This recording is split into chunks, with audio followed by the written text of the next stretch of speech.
Фиренце. Фиренце, приказка любима. Чета те още от дете, когато в грейнала градина заведе малкото момче. Невероятните шедьоври на гениалните творци изписаха в мене фрески от стилове, лица, дворци.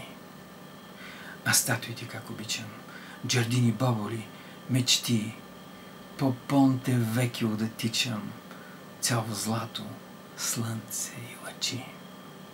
През коридора на Вазари промъквам се като крадец, безумно дръзнал да опразни двореца Питти до конец.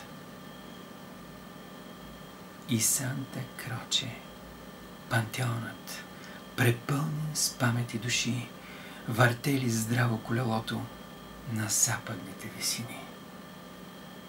Накрая тя, любимата ми, Санта Мария се сетя. Смирено влизам и започва вечерната нерадостта.